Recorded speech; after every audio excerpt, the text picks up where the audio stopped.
एक लेडी किसी काम से जा रही है। पीछे से एक पर्सन आता है जिसके हाथ में नाइफ है और वो लेडी को डरा के उसका पर्स छीन लेता है।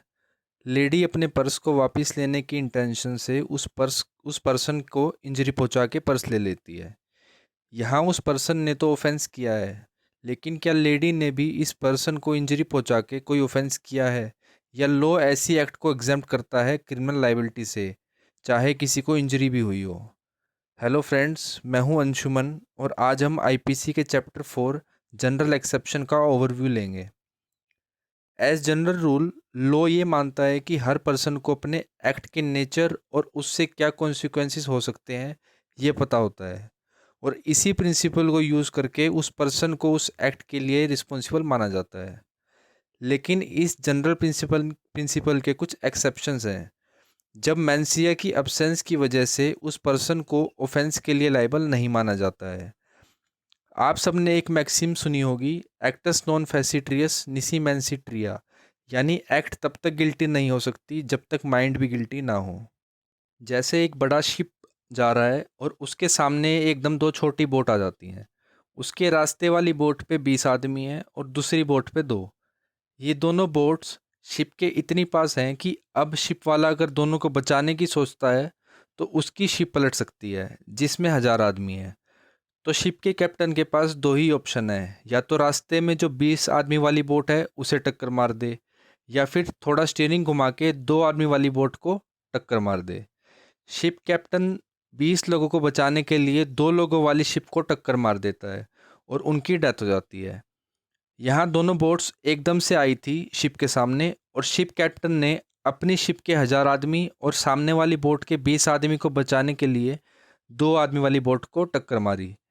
यहाँ शिप कैप्टन को पता था कि उसकी एक्ट का क्या कॉन्सिक्वेंस होगा, लेकिन उसकी कोई इंटेंशन नहीं थी ऑफेंस करने की। तो यहाँ शिप कैप्टन का एक्ट जनरल एक्सेप्शन के सेक्शन 81 में फॉल करता है, जो कि ये कहता है कि अगर कोई पर्सन बिना क्रिमिनल इंटेंशन के गुड फेथ में किसी ग्रेटर हार्म को प्रिवेंट करने के लिए अगर किसी किसी को कोई छोटी हार्म कर देता है तो वो उस हार्म के लिए लायबल नहीं होगा। तो इस केस में ग्रुप कैप्टन का एक्ट सेक्शन 81 जनरल एक्सेप्शन में फॉल करता है, सो उसे लायबल नहीं माना जाएगा बोट पे बैठे दोनों आदमी की डेथ के लिए। सेक्शन 76 से 106 जनरल एक्सेप्शंस में फॉल करते हैं, जो कि हम 1 बाय 1 अपकमिंग वीडियोस में डिटेल में कवर करेंगे। ये वाली वीडियो तो बस ओवरव्यू के लिए है कि जनरल एक्सेप्शन चैप्टर है क्यों। सेक्शन 76 और 79 ये कहता है कि अगर कोई पर्सन मिस्टेक ऑफ फैक्ट से कोई एक्ट करेगा तो वो क्राइम नहीं होगा, लेकिन अगर मिस्टेक ऑफ लॉ से करेगा तो क्राइम होगा। सेक्शन 77 कहता है जज के द्वारा अंडर डायरेक्शन ऑफ लॉ किया गया एक्ट ऑफेंस नहीं होगा, और सेक्शन 78 कहता है कोर्ट के ऑर्डर को फॉलो करने के लिए कोई एक्ट करना ऑफेंस नहीं होगा।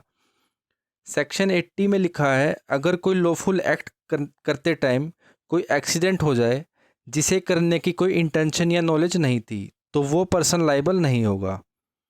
सेक्शन 81 ये कहता है कि अगर कोई पर्सन बिना क्रिमिनल इंटेंशन के गुड फेथ में किसी ग्रेटर हार्म को प्रिवेंट करने के लिए अगर किसी को छोटी हार्म कर देता है तो वो उस हार्म के लिए लायबल नहीं होगा।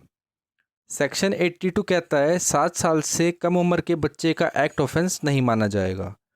सेक्शन 83 कहता है 7 से 12 साल के उस बच्चे का एक्ट ऑफेंस नहीं माना जाएगा जिसको माइंड में सफिशिएंट अंडरस्टैंडिंग नहीं हुई है ये जज करने की कि उसके एक्ट का क्या नेचर है और उसके क्या कॉन्सिक्वेंसेस हो सकते हैं। सेक्शन 84 कहता है इंसेन पर्सन के द्वारा किया हुआ एक्ट ऑफेंस नहीं होगा।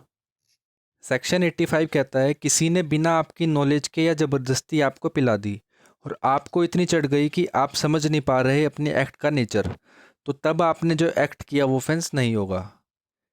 जबकि सेक्शन 86 ये कहता है कि अगर आपने खुद से पी के कोई ऑफेंस किया तो आप लायबल होगे क्योंकि इस केस में आपने खुद से पी है, जबकि सेक्शन 85 में आपकी नॉलेज नहीं थी कि किसी ने मिला दी या कोई ज़बरदस्ती पिला दे। सेक्शन 87 से 90 बात करते हैं दूसरी पार्टी की कंसेंट से किया हुआ एक्ट ऑफेंस नहीं होगा। सेक्शन 92 बात करता है दूसरी पार्टी की बिना कंसेंट के लेकिन गुड फेथ में किया एक्ट ऑफेंस नहीं होगा। सेक्शन 93 कहता है गुड फेथ में किए हुए कम्युनिकेशन से किसी को कुछ हो जाता है तो उसका कम्युनिकेट करना ऑफेंस नहीं होगा। सेक्शन 94 कहता है थ्रेट और कंपल्शन से किया हुआ एक्ट ऑफेंस नहीं होगा। सेक्शन 95 कहता है ऐसा एक्ट जो बहुत छोटी हार्म करते हो वो ऑफेंस नहीं होंगे। जैसे आप अपने फ्रेंड के रजिस्टर में से एक प्लेन पेज फाड़ लो बिना उसकी परमिशन के, तो यहाँ वो आप पे थेफ्ट का केस नहीं कर सकता क्योंकि ये हार्म बहुत छोटी है।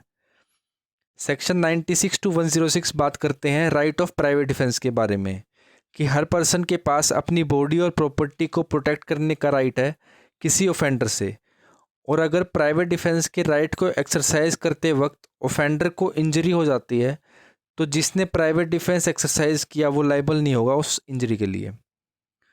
तो जो हमने वीडियो के स्टार्ट में एग्जांपल देखा था लेडी वाला, उसका एक्ट प्राइवेट डिफेंस था, तो उसके प्राइवेट डिफेंस से जो पर्सन को इंजरी हुई वो लेडी उसके लिए लायबल नहीं है। सेक्शन 76 से 106 मैं 1 बाय 1 कवर करूँगा आने वाली वीडियोज़ में, तब क्लियर हो जाएगा कौन सा सेक्शन क्या कहता है। ये तो बस एक इंट्रोडक्टरी वीडियो है। अब क्वेश्चन उठता है बर्डन ऑफ प्रूफ किस पे है ये प्रूव करने का कि उसका एक्ट जनरल एक्सेप्शन में फॉल करता है, इसलिए वो लायबल नहीं है ऑफेंस के लिए। जनरली क्रिमिनल केस में बर्डन ऑफ प्रूफ प्रोसिक्यूशन पे होता है कि वो ऐसे एविडेंसेस पेश करे कोर्ट में कि बियॉन्ड रीजनेबल डाउट ये प्रूव हो जाए कि ऑफेंस एक्यूज ने किया है। लेकिन ये प्रूव करने का बर्डन कि उसका एक्ट किसी जनरल एक्सेप्शन में फॉल करता है चैप्टर 4 के, उस पे लाई करता है जो अपने एक्ट को जनरल एक्सेप्शन में फॉल करवाना चाहता है, ताकि ये प्रूव हो जाए कि उसका वो एक्ट ऑफेंस नहीं है।